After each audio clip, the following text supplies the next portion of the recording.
这是我见过最嚣张的犯人，在监狱竟然敢公然的和狱警对抗。男人身手相当了得，一身矫健的肌肉可不是吃蛋白粉吃出来的。几个全副武装的狱警根本不是他的对手，基本只有挨打的份。很快多名狱警就被男人打倒在地，然后勒住一个狱警的脖子，与后面赶来的狱警作为要挟。外面的大部队正想强攻时，一位漂亮国的法警赶到，男人就这样嚣张地从监狱里离开了。原来阿文是漂亮国的顶级特种兵，在一次解决人质的行动中，因为上级情报有误，导致在行动中猎杀了几名俄国特种兵。正在他们准备撤退时，突然遭到重型火力袭击，有队员当场毙命。随后双方发生了激烈的枪战，但在阿文的带领下，成功的解决了多名俄军，冲出了重围。虽然得到了接应，成功救出了人质离开，但在回到漂亮国后的几天里，队员在丢垃圾时突然遭到了汽车的碾压，当场毙命。还有队员在开车时遭到了杀手的暗杀，结束了生命。而阿文也成为了被暗杀的目标。杀手先是剪掉电人，带着夜视镜偷偷的来到卧室，对着床铺一顿的射击。但床上的并不是阿文，而是怀孕的妻子。此时的阿文在楼下发现了楼上的动静，于是警惕的拿枪上楼，果然发现杀手，两枪解决掉一个，在楼梯口再次解决掉一个。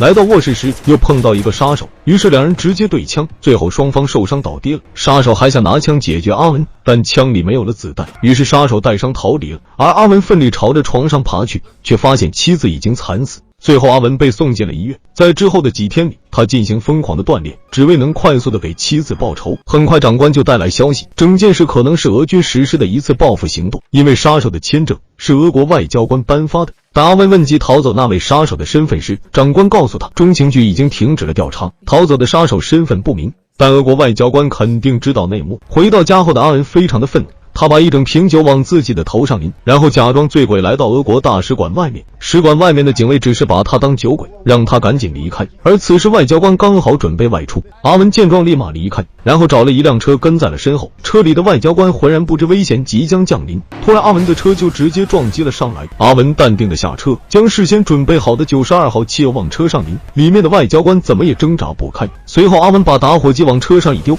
瞬间燃起熊熊烈火。你以为就这样结束了？其实并不是。突然阿文掏出手枪，上前打开车门，两枪解决掉司机，然后逼问外交官是谁杀了他妻子。外交官刚开始有点嘴硬，但阿文直接一枪打在他肺部，这才乖乖的说出杀手的名字。但阿文并没有要放过他的意思。然后阿文双手举高，从车里走了出来，成功的被送进了俄国人的监狱。阿文知道长官很快就会来保释自己，但肯定没有这么快，现在唯一要做的就是保命，等待救援。阿文先是用毛巾缠在拳头上，然后脱掉衣服堵住洗手台，把自己的身上打湿，再把地上弄满水，这样可以防止他们用电棍。很快全副武装的狱警就冲了进来，与阿文展开了格斗。但阿文可是身经百战的特种兵，一般的狱警根本不是他的对手。很快多名狱警就败下阵来，然后阿文趁机抓住一个狱警作为要挟，与后面赶来的狱警进行对峙，成功的等到了救兵。很快阿文被带到一间办公室，里面有自己的长官、秘书长和中情局的高层。阿文说出了第4个杀手的名字，原来杀手早在中情局有备案，他是俄国花钱请来的反情报间谍人员，有意挑起两国的战争，是个很危险的人物。于是秘书长立刻下令要长官组建小队除掉他，同时阿文也要求参加行动，为妻子报仇。很快小队组建后，他们乘坐民航的飞机偷偷的进入俄国，因为这次的行动不能让俄国发现。可是他们刚进入俄空后，就被俄国的战斗机发现。在战斗机多次发出警告无果后，他们果断地发起了攻击。不愧是战斗民族，说打就打。很快飞机就坠落了，但幸运的是掉在了水中，小队并没有人受伤。他们坐上了救生艇，成功地到达了岸边。小队在线人的接应下，很快就找到了逃走的杀手位置。阿文有狙击枪瞄准了杀手的脑袋，本可以一枪结果为妻子报仇，但现在是白天，阿文并没有直接动手。他们等到晚上后，悄悄地来到杀手家里。阿文趁机把大门锁住，他要亲自手刃仇人。但阿文不知道的是，他又卷入了一个惊天的阴谋之中。屋内已经躺着了多具尸体，而杀手身上也捆满了炸弹，正在等着阿文的到来。杀手告诉阿文，其实他也是中情局的人，但今晚大家都会死在这，为漂亮国而死。说完就直接引爆了炸弹。此时队员们也走了进来，阿文正想告诉队员这是陷阱时，队员突然中枪了。其他队员迅速找到掩体，但中枪队员非常痛苦，狙击手还在不停的狙击，所有人都不敢轻举妄动。但阿文通过镜子找到了狙击手的位置，在阿文的掩护下，其他人正在救受伤队员时，突然队员又受伤了。原来还有第2个狙击手，没办法，小队只能火力掩护，把伤员拉到掩体后面。正当众人无计可施时，俄国的警车赶到了，但很快就被狙击手给猎杀了。阿文瞬间明白，在漂亮国有俄国人的尸体，而在俄国有他们的尸体，背后主使是要挑起两国的战争。阿文为了破坏幕后人的计划，他们必须活着离开这里。在队员的掩护下，阿文在另一边的墙体安装好炸弹，瞬间炸出一个逃生的出口，小队成功的逃了出去。但此时外面的警察越来越多，整栋楼已经被包围，而小队还有伤员，根本没办法全身而退。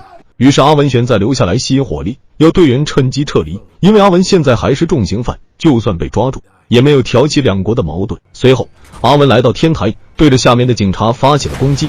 果然，所有的警察开始集中对阿文反击。而此时的队员也乘机上了一辆车，从众多警察的眼前全身而退了。而警察也很快就攻击了上来。此时阿文已经无路可退了，同时子弹也打完了，没有办法，只能从天窗处滚了下去，紧接着和一名武警扭到在一起，最后把武警制服后，拿着抢来的机枪，一边射击一边往1楼撤退。但来到1楼大厅时，这里的武警更多，于是阿文把包里所有的炸弹直接给丢了出去，大厅瞬间发生巨大爆炸，浓烟四起。